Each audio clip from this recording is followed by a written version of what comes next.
This is Manar Elamin, CEO of Rizek Egypt. I'm glad and honored, actually, to be here with you today to discuss this panel with our esteemed panelists, Dina, Hoda, and Sara, discussing a topic that's been the subject of global goals discussion and debates for many decades, and definitely a topic where my passion lies. Let me start the discussion with one of the biggest obstacles women face on the senior leadership. Despite modest progress, women are still dramatically underrepresented in leadership. And unfortunately, women leaders are overworked and under-recognized, as Sara spoke already.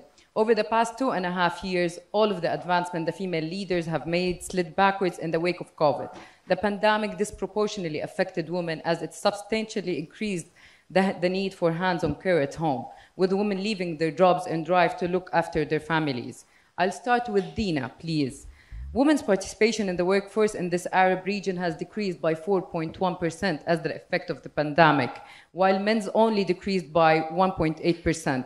What do you think are the biggest obstacles when it comes to women from MENA choosing careers in the tech sector? Well, first, thank you for having me, and thank you for everyone that stayed to the last session. I know you're probably hungry, so thank you for having me. And when we're saying that the number of women are decreased or pretty low, we have to start with what are we teaching kids? What are we teaching women in such a pretty young age? What are we teaching them what they're capable of? And what parents are doing in the home. So we start with the home, how we're raising that generation of women. Are they capable of doing anything? Are we putting limits to what they can do and what they can achieve? And what we're teaching them to what they can get to in the workforce. By that, if we're talking about the MENA region, I see a lot of problems with the parents teaching kids that engineering is not for girls, like you should be a doctor, the guy should be an engineer. And I had that problem myself. Both my parents are Egyptian, even though I grew up between New York and here. I had to fight to be an engineer. And recently, and that was 13, 14 years ago, recently I got a message from one of the girls on Instagram saying that she really wants to be an engineer, but her parents are saying no, like you can't be. And that's a big problem in the MENA region. We have to show girls what they're capable of. We have to show girls that job you can do yourself and you can be successful, and show other examples of successful women in engineering and STEM. So we need to raise them in a community where girls can know that they have opportunities and not only obstacles. Right. So you're so right. Hoda, from your experience, how do you see that the diversity in the workplace works? Okay, so I work for a multinational company, not for an entrepreneur or startup. So things are a little bit different in the way we work. So there's a big focus on hiring women, on promoting women to leadership roles, and I think this is basically part of all the multinationals who are publicly traded. So they absolutely have to have women in leadership. Most of the companies have put KPIs, and they are attracting young talents and putting them in special programs towards that. Still, we have not reached the level where we would like to be. However, it really depends on the leaders in the specific positions, whether they have the right mix, whether they attract the right talent to the workplace or not, and whether they motivate them as well to push them to leadership positions. Nobody is born to be a leader, except if there are maybe some really few cases where you find a kid starting to think about opening their own business and doing that. But so just putting a mix of experience plus training plus shadowing, I think this is the way to bridge this gap. I totally agree with you. As per all the discussions we had earlier, now 87 women out of each 100 men only promoted. So women are getting hired but not promoted, and only 10% out of these are in the CEO level or the C suite. So I totally agree with you. Sarah, let me take it from there with you. From your experience, what's the obstacles which women face in the tech industry? Can I say something that will bother a lot of women here? Men are not the reason this is a man's world. Women are the reason this is a man's world. Because who raises these men? Women.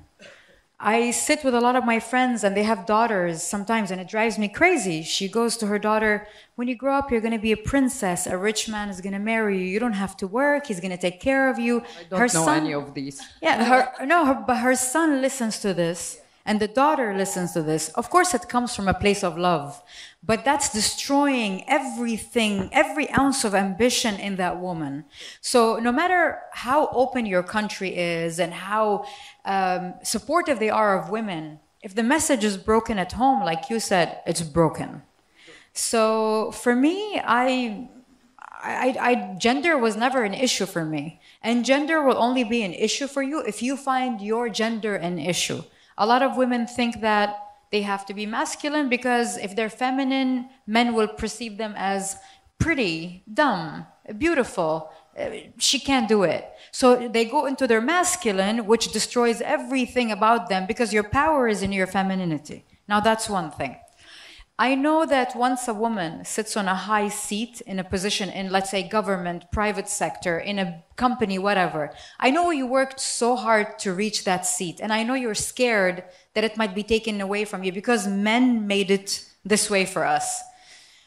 But that's not an excuse for you not to open the doors for other women to be part of what you're doing. Because we're insecure about where we reach because it was hard and we're continuously proving ourselves, but we should not close that opportunity for other women to come because they're not our competition. So that's how I see it.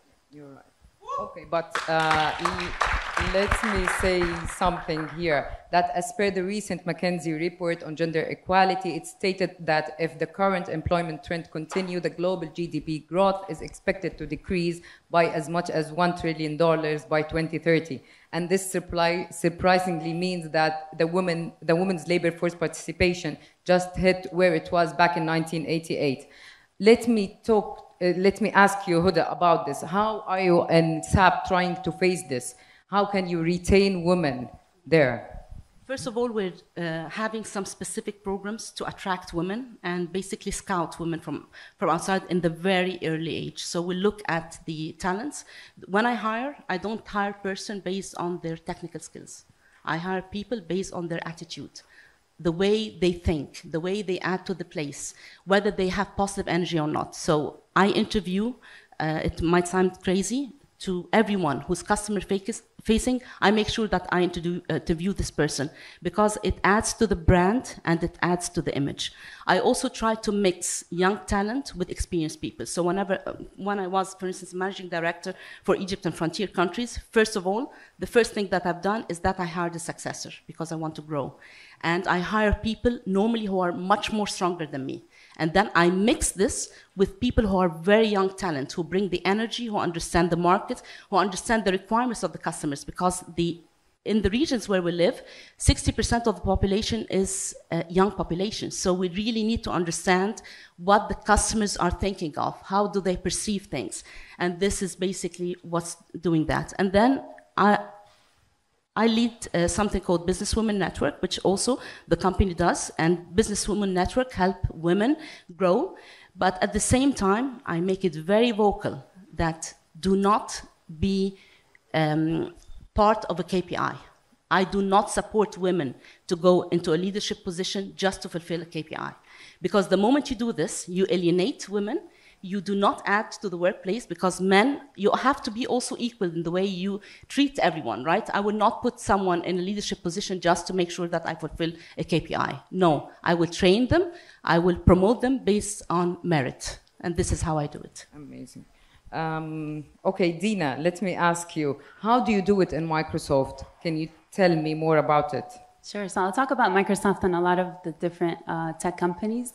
But for any company to improve it, they have to understand and really research like where we are. Where is the gaps? where we're missing, how is our numbers, what's the culture like, and understand like really where is the company stand in order for you to like build on top of it. And for Microsoft and all of the different tech companies, they start with the education first. And as I said, like, and as Sarah said too, like starting younger, teaching girls, going to schools, like we want to hire more women.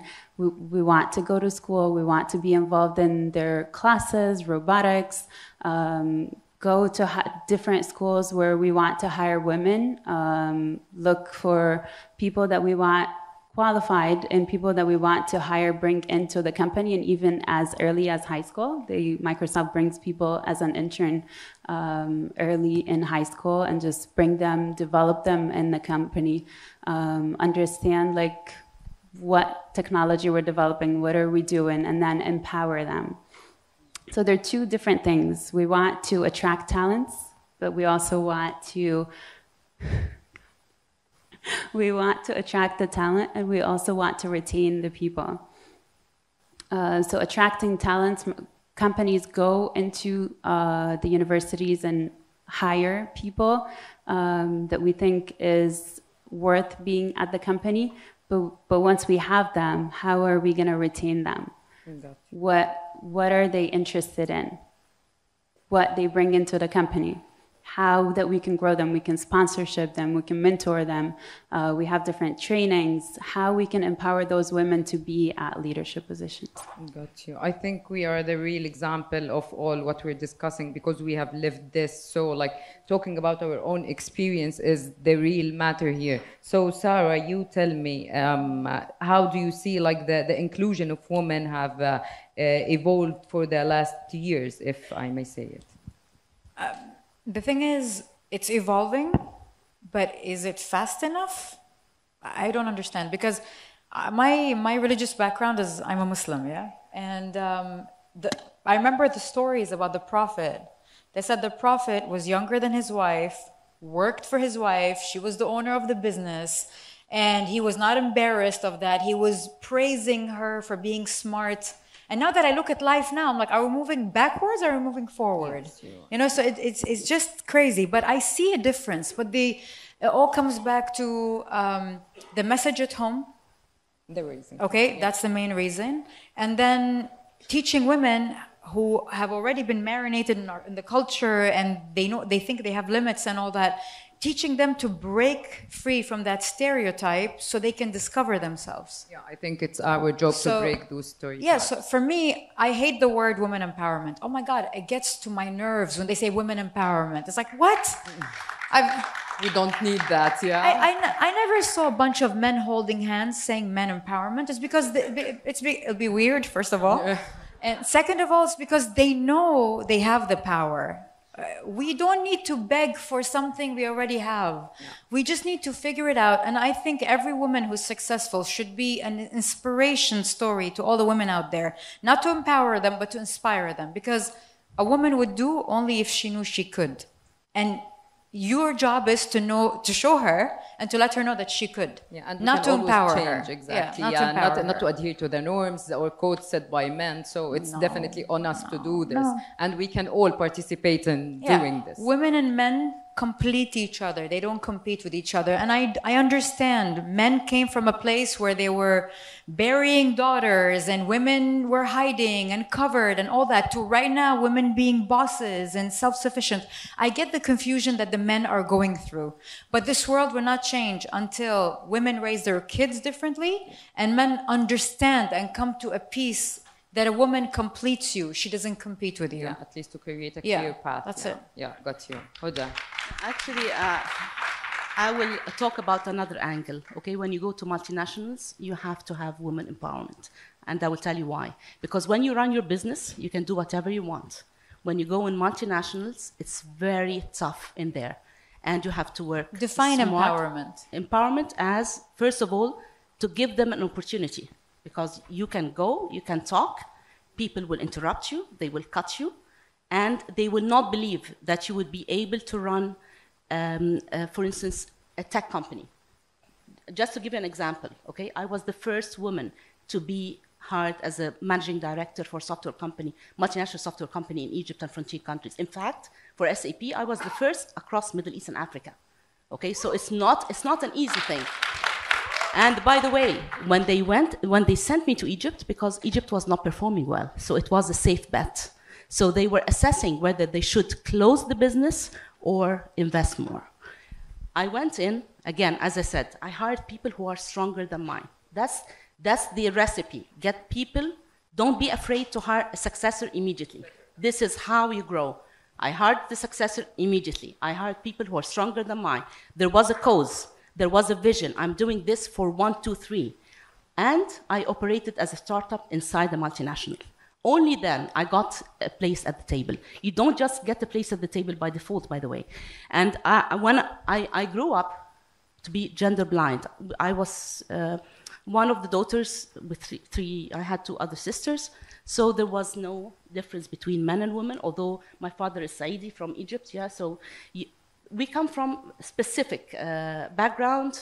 I'm a conservative person, but I never felt that there is a difference between a man and a woman because I was raised in a mixed school.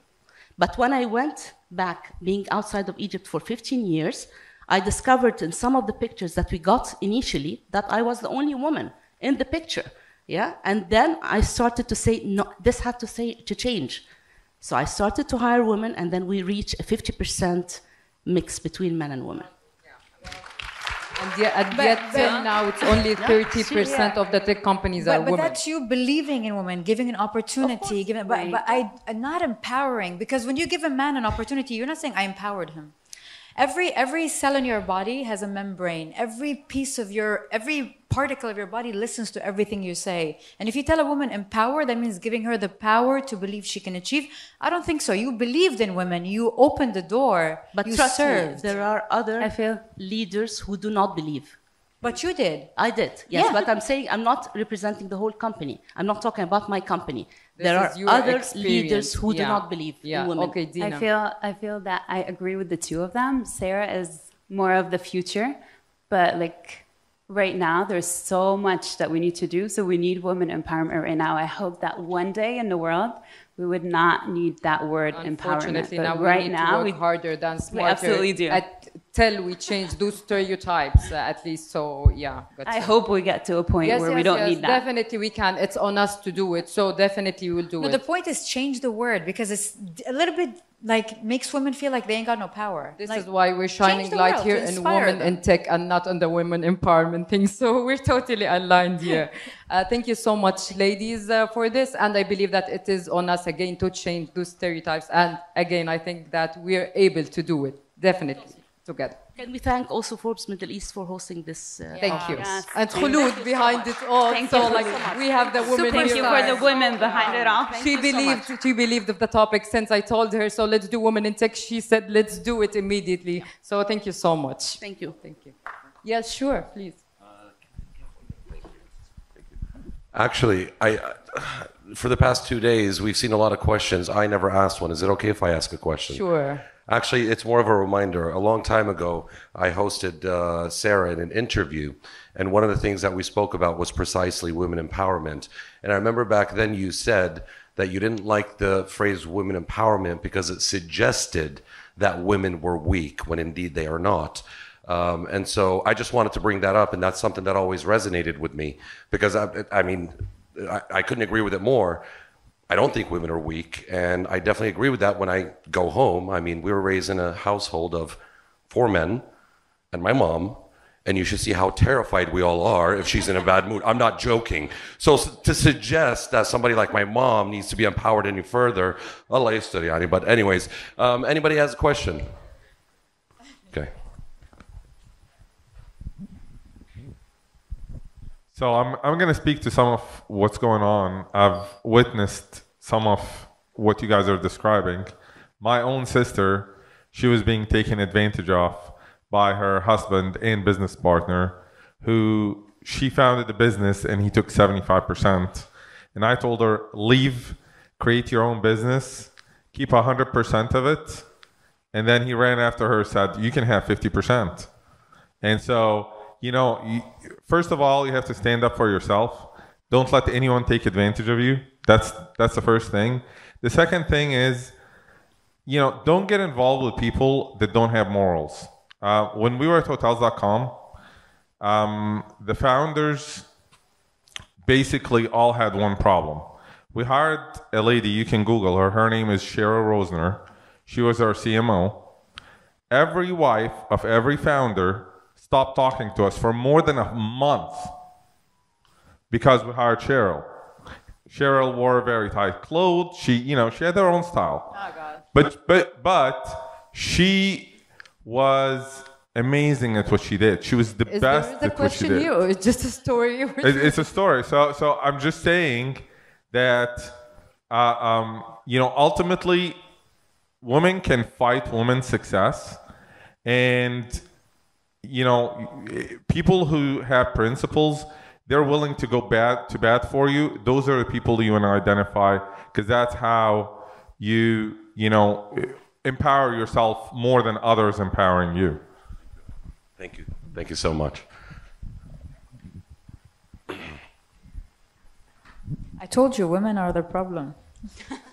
Hi, my name is Hannah. I go to Heritage International School. I just wanted to ask you a question about what advice would you give to women who are entering the tech field, especially in the MENA region, where like women, I know it's happening, but still there's many gender things that's happening. To be honest, most of my companies are tech. The thing is, I am right now searching for women to hire them for my tech company. I have an entertainment tech company, and one of the owners of the company is Jason Derulo. So we are looking for women, and we can't find because they're too... Okay. Because it's so hard to find. But I believe that men made the tech world seem like it's a man's world. But I was doing a talk a while ago on Thaddeus's event, and I was telling him, he told me, why did you start a tech company? I said, because I attended a tech conference, and the guy on stage said, tech is not for women. And I got so pissed off, and I got so upset, and I was like, I'm going to start a tech company. And guess what? I hired him. Yeah. So I'm telling you, you know why? Because I don't believe my gender is an issue. I believe my femininity is my power. That's what gets me to places. That's what makes things happen. Me being a woman is not an issue. So you need to first erase that part so you can work in different fields. You don't have to just open a salon or open a cupcake shop just because you're a woman. You can be anything you want to be, but we've been programmed not to. So you need to erase that, unlearn that, and then believe you can be anything you want. Plus, don't you realize men are better hairstylists than women? But I swear to God, men do better at women's jobs and women do better at men's jobs, because we are not meant to be cornered in an industry just because I'm a female. And you should never settle for that.